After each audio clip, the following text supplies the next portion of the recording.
Hello. Today I thought I'd do a video on the different varieties of Fatsia that I grow in my tropical style garden here in the UK. I'm going to start off with this variety, which is Fatsia polycarpa Edward Needham form. I've grown this variety for about 8-9 years. Totally hardy for me, as hardy as any of the other Fatsias that I grow in my garden. It's about 6 foot tall. It's in semi-shade, so that is the upper part of the growth, and this is the lower growth, which has branched out over the years. It does look the same as the Fatsia polycarpa green fingers variety, which for me I believe is the same plant that's just been tissue cultured and renamed sort of to mass produce it, whereas the Edward Needham variety was originally grown from seed by the plant collector Edward Needham. So this one is November the 21st today. We had our first light frost last night and it is starting to flower. If I can get up there and show you that.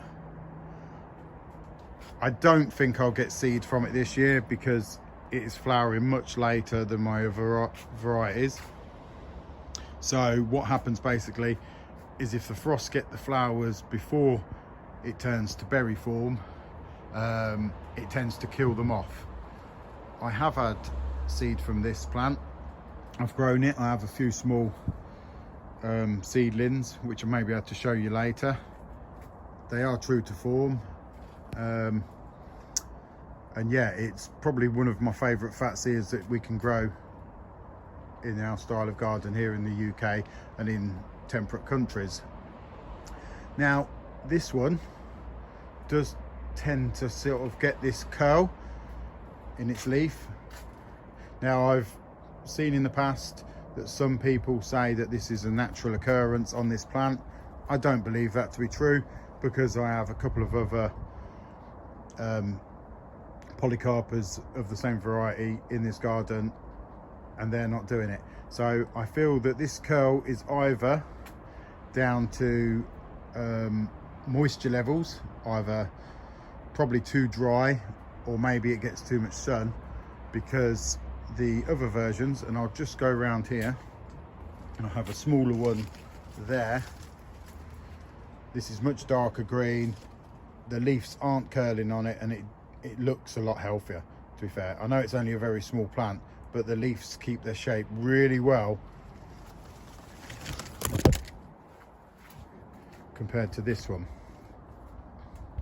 Now one thing you do find on Fatsias and this variety is that when the new growth comes out like that, it is really susceptible to pests. Now you can't usually see it. There may be little aphids or something like that which will be sucking the sap out of this new growth, and there has been lots of talk on social media over the last few years about people getting the leaves on their Fatsias looking really deformed and not knowing why. A lot of people thought that the green fingers variety, maybe it was to do with the tissue culture part of it. I can't see that being true at all because it happens to the seed grown versions I've got in my garden as well. So I do believe it's just aphids or small pests just sucking the sap out as it comes out, deforming it. So what I tend to do, and I'm not prolific with this, but as the new growth comes out in spring, I will just keep every day hosing the growth point with the hose set to sort of a higher pressure, and I just keep spraying it and spraying it. I don't like to use pest control or chemicals or anything like that, so I tend to just really hose it and spray it and try and do my best to wash anything off this new growth, and hopefully, and most of the time, it keeps them in quite good nick. At this time of year, with it being so cold and wet, it's not so easy to keep an eye on this new growth. Plus the new growth on Fatsias is very susceptible to frost as well. If you get a new sort of burst of leaves in early spring and you get a late frost, it can blacken them and kill them. Other than mess about trying to put a bit of fleece over the top, there's not much you can really do if the frosts get them. Otherwise, these plants are very, very hardy. They do look terrible in winter if the temperatures go under minus sort of 2, -3 Celsius. All the leaves drop down, they look like they're dead. Temperatures come back up in the day and they just spring back to their normal selves. So that's pretty much it for the Edward Needham form. I'm going to then move round to here where I have a few different Fatsia spider webs. This is probably my tallest one, which is about 4 foot tall.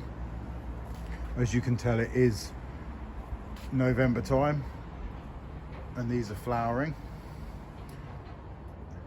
Now what I found with these is, obviously they're a smaller Fatsia, they don't grow much bigger than 4 or 5 foot. But I have in this area about 3 or 4 planted together. Now as they've matured, what I found, especially in my garden, is the original growth, and this is probably the type of variegation you will see on juvenile Fatsia spiderwebs, looks like that. But as they mature, and maybe it's light conditions as well, because these are all in quite a shaded area, but they've all now this year flushed this same very white speckled variegation. And each plant is all pushed out the same type of leaf, whereas the juvenile leaves had much more green in. So an interesting thing that not a lot of people know as well is Fatsia spider's web, if you can get seed from them, they can come true. So I've grown Fatsia spider web from seed, and for me I had probably about 50-50% variegation. So 50% of the seedlings came out variegated and about 50% just came out plain green like the standard Fatsia japonica. Now I know a nursery owner that I spoke to about this, and he germinated a load of his seeds from Fatsia spiderweb and he got 100% spiderweb variegation. So if you can grow these from seed, they are very slow, but you will get the variegation compared to the other variegated Fatsias, which I've also grown from seed, and they've always come out the standard green colour. So for a smaller Fatsia that you want to brighten up that sort of darker, shadier spot, Fatsia spiderweb is highly recommended by me. So I do have also here Fatsia variegata, which is a much bigger variegated Fatsia. Pretty much the same as a standard Fatsia. I'm struggling to get a good picture of it. Mine is flowering, as are most of them. So these flowers generally come up from October onwards. They're like a little umbels of flowers on the top. Good sort of pollination for the insects late in the season. But like I say, if the frosts get these, it will kill them off. They do need to get to berry form pretty much, so they'll turn to like little green berries. They'll go hard and green berries, and then slowly over the winter they shouldn't then be affected by the frosts. Come spring they'll turn to blackberries, and you can then take them off and germinate them quite easily. To be fair, I have Fatsia's self sort of seed in my garden. Now we'll go on to round here. So I'm going to work my way around.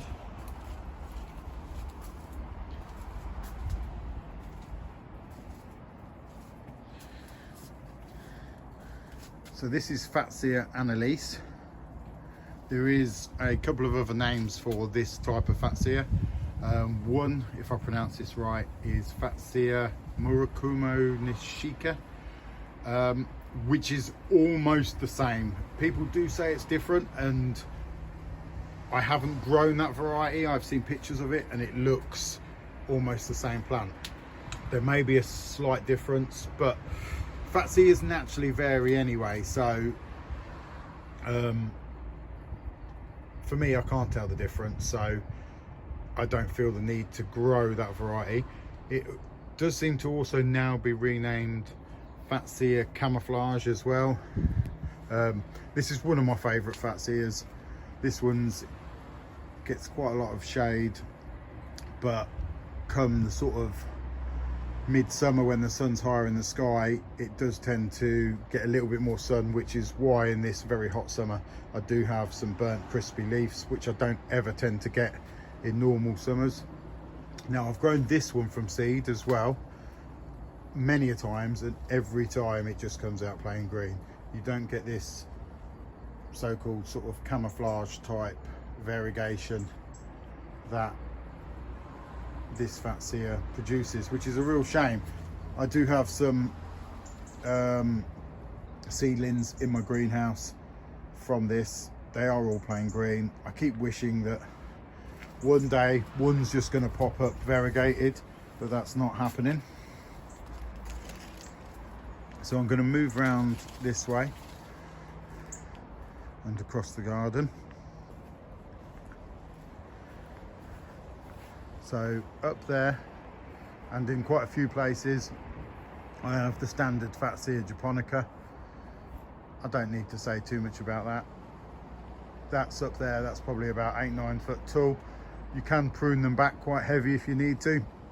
This one's been pruned back a bit already earlier in the year, and I'm going to prune it back again, because when it gets sort of more sun, the leaves do tend to get a bit smaller and not as green. So it's well worth, if you can give it a good shady spot, it will look much more lush for you. Now I'm going to move round to my last one, which is my seed grown Fatsia polycarpa, but not the Needham form. So that is this plant here. I'll show some of the lower growth. So if you look, the lobes on the leaves are much fatter than the Needham form. This one's probably, I really can't remember how many years from seeds now. For the first time for me, it looks like it's about to flower. I doubt very much again that I will get seed off this plant, because I think the frost will just kill it, even though I will try. All of these are as hardy as each other. Like I say, I've had probably minus 12 Celsius is the lowest I've had. Every one of them that's bounced back from that. I know a nursery that's only maybe 6-7 miles from me that had an annelise Fatsia go through minus 15s and survive. So they really are sort of tough plants. I have another variegata over there, another japonica there. That was a seed grown one by me.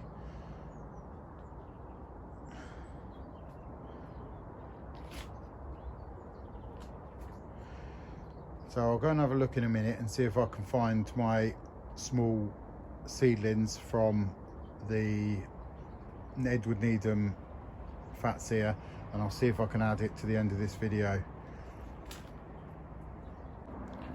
So here's some of the seedlings that I've got. I've got quite a lot more. So the ones to the left are Fatsia annelise, as you can see. They've all come out just plain green. And I've done it a few times over the years, like I said earlier, and they always come out green. Here, these are tray of Fatsia polycarpa Edward Needham form.